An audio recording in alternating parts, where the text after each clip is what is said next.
Et bon, on l'a échappé belle, les gars. On l'a échappé belle, mais on est content. Enfin, moi, j'en suis content. En tout cas, on est en finale. Alors, ça a été dur au penalty. Visiblement, cette saison, ça reste des rebondissements. Alors, bien évidemment, on va pas parler de la Ligue des Champions. Ça, c'est terminé. Le championnat, ça commence à être difficile. Donc, on peut être content de cette finale. On a bien joué jusqu'à, je vais dire jusqu'à, parce qu'à un moment donné, Pochettino, il y a des changements, j'ai pas trop apprécié. Bon, Mbappé, peut-être qu'il était cramé, etc. Il a pas mis son triplé. Voilà, t'es pas content triplé, il l'a pas mis. Mais quel match d'Mbappé, les gars. Mais à un moment donné, quand tu fais sortir Gay et Rafinha, ce sont tes meilleurs milieux de terrain ce soir. C'était lampe de rancement, mec. C'était lampe de rancement. Gay, j'avais l'impression qu'il était numéro 10 ce soir. Toutes les ouvertures en direction d'Mbappé, Becker, etc. C'est Gay. Gay, il était partout ce soir. Tu ne peux pas faire sortir Gay et Rafinha en même temps, en fait. Tu fais quelques changements, ok, mais change pas pour une fois que tu as un collectif en place. Pour une fois.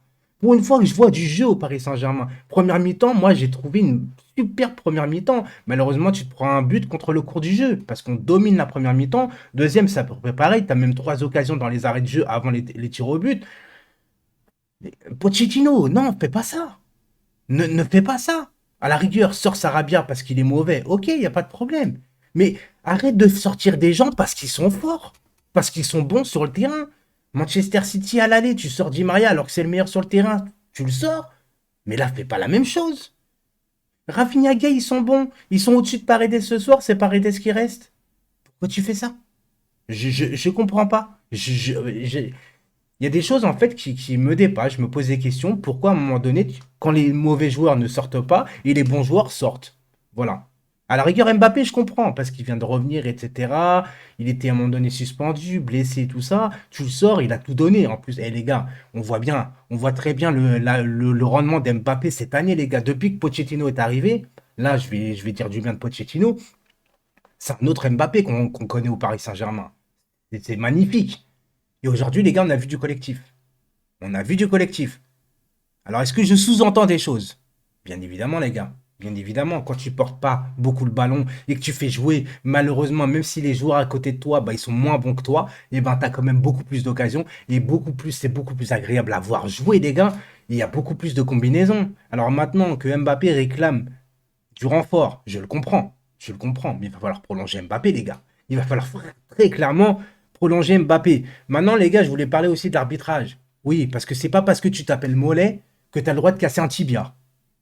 T'as compris le jeu de mots? Non, mais tu vois ce que je veux dire. À un moment donné, c'est rouge en puissance 10 fois. Mais Coupe de France, il n'y a pas la barre. Voilà. Tu vois? Pourtant, on voit bien encore une fois les trous dans les chaussettes.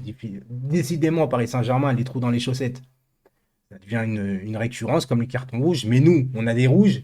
Les adversaires, ils en ont pas. Alors qu'il y a des grosses fautes. Je suis désolé, les gars. Maintenant, les gars, faut aller au bout, tout simplement. Je pense que ça sera Monaco. Après, on n'est pas à l'abri d'une grande surprise, encore une fois. Ça reste la Coupe de France, hein, c'est la magie de la Coupe de France. Mais pour ma part, on a fait un bon match aujourd'hui. Justement, je le dis, jusqu'à qu'ils sortent nos meilleurs joueurs du terrain. C'est tout. À un moment donné, je le répète encore une fois, je vais me répéter, les gars. Mais pour une fois, vraiment, pour une fois qu'on a un jeu collectif agréable à voir, fais pas ça. Ne fais pas ça. Alors, le premier but, les mecs de la board, oui, il est magnifique, mais je pense qu'il le tente 9 fois, il le rate 9 fois. 8 fois, pardon. Tu vois ce que je veux dire? Donc, Florenzi, là-dessus, bon, il temporise un petit peu. Peut-être qu'il doit aller dessus, mais limite, sur ce but-là, je lui en veux pas forcément, tu vois. Bon, le deuxième but, par contre, voilà, ça va sur les ailes. Baker qui est en retard, etc. Mais après, voilà, le deuxième but où tu te fais égaliser, c'est parce que Di Maria, tu tricotes. Di Maria, quand il rentre, quand il est remplaçant, il rentre, il est jamais bon, le mec. Et Di Maria, il faut jamais le faire rentrer, en vérité. C'est soit titulaire, soit rien. Sarabia, que ça soit titulaire ou rien, c'est du charabia. Voilà. Il nous fait du gribouillage sur le terrain. C'est plus possible. C'est vraiment plus possible. Le reste, les gars, bah, je suis juste content. Dites-moi en commentaire si vous êtes content. On l'a échappé belle. Voilà, c'était au tir au but. Ça a été difficile. Mais en tout cas, voilà, j'ai vu un Paris Saint-Germain collectif ce soir avec voilà, des une, deux, trois touches de balle maxi avec un Mbappé, encore une fois, je le répète, les gars, mais en puissance 10. Donc voilà, bravo à tout le monde. Allez, ciao!